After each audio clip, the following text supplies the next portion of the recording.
Hey guys, welcome to Dragon Family. This is Story Time with Farak, and today we are going to continue Through the Looking Glass by Lewis Carroll. So, this is chapter 8. It's my own invention. So, the last time we were reading about how the White King drummed the unicorn and the lion out, and the sound of the drums was unbearable for Alice. She just couldn't stand it. After a while, the noise seemed to gradually die away till all was dead silence, and Alice lifted up her head in some alarm. There was no one to be seen, and her first thought was that she must have been dreaming about the lion and the unicorn. She first thought that it was the Red King's dream, but the dish was still lying at her feet on which she had tried to cut the plum cake. Now, why she thought it was a dream? It was because suddenly she was somewhere else and she just couldn't find the White King or the lion or the unicorn or any drums. Now, the reason why this happened was because she crossed the brook. If you don't remember, please watch the previous video till the end. Here, there you will see how she crossed the brook just because of the voice of drums she wanted to avoid. And why she thought it was the Red King's dream? It happened so just like when Tweedledee and Tweedledum told her that it was all Red King's dream. So it just got stuck in her mind that all was the Red King's dream. That is the reason why she was thinking that she was dreaming about it. And when she saw the dish in which she tried to cut the plum cake, it just happened to her that something was wrong. But what was wrong, she just couldn't understand it. Suddenly, a red knight appeared in front of her to make her his prisoner. Then, the white knight also came to rescue Alice by defeating the red knight. The White Knight tells Alice that he will escort her safely to the end of the wood and says that she will become the queen as soon as she crosses the wood. So the deal was that as soon as Alice crosses the eighth brook, she will become the queen. That means she is already on the seventh one.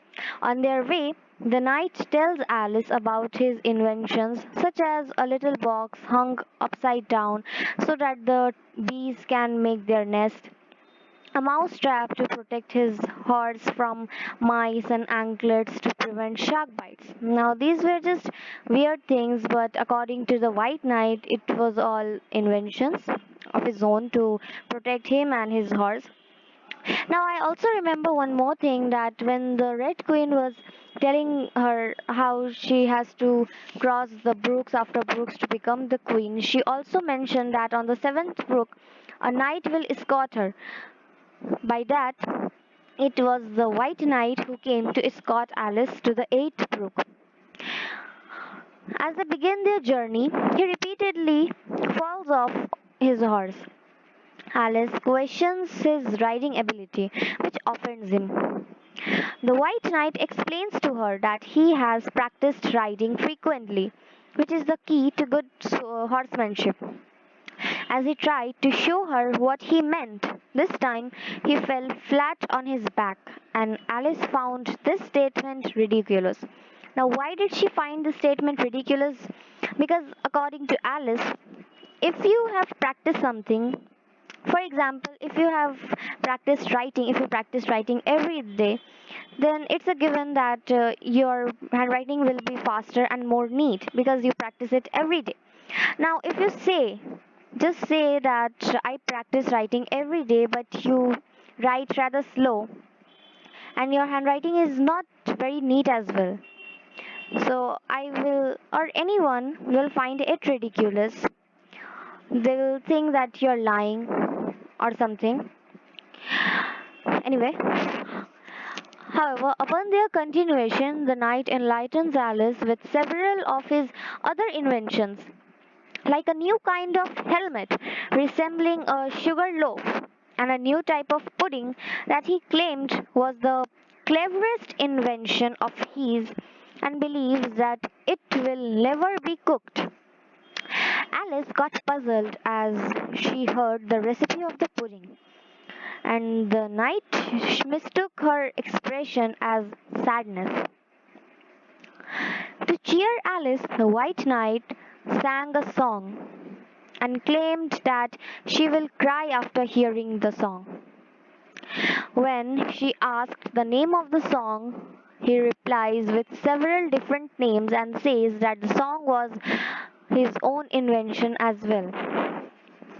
Now, that song which is mentioned in here, it was truly ridiculous. I just don't want to remember the song he sang, but it had multiple names just as mentioned, and the content was also very weird. So, saying he stopped his horse and let the reins fall on its neck, then slowly beating time with one hand and with a faint smile lighting up his gentle, foolish face, as if he enjoyed the music of his song, he began. Of all the strange things that Alice saw in her journey through the looking glass, this was the one that she always remembered most clearly. Years afterwards, she could bring the whole sense back again, as if it had been only yesterday. Now, you can imagine what kind of song that was that struck in her mind for years. The mild blue eyes and kindly smile of the night, the setting sun gleaming through his hair and shining on his armor in a blaze of light that quite dazzled her. The horse quietly moving about with the reins hanging loose on his neck, cropping the grass at her feet, and the black shadows of the forest behind all this, she took in like a little picture, as with one hand shading her eyes, she leaned against a green, watching the strange pair and listening in a half dream the melancholy music of the song. Now, when it said she leaned against the green, it also means tree and it also means grass. It won't mean tree because if it was tree, she leaned to brown, not green. As the knight sang the last words of the ballad, he gathered up the reins and turned his horse's head along the road by which they had come and pointed to the brook that she must jump over to become a queen. He asks her to wait to jump until he reaches a turn far off down the road. After the 4 or 5 tumble, he reached the turn. Alice waves her handkerchief after him and jumps over the brook. On the other side, she finds herself sitting on a lawn wearing a crown. Do you understand what it means when she was sitting on a lawn and wearing a crown? Of course, it means that she has already become a queen as she crossed the last brook. That's all for today. Thanks for watching. Do like, share, and subscribe. And if you have any questions, comment me in the comment section down below. And that's all for today. Time out.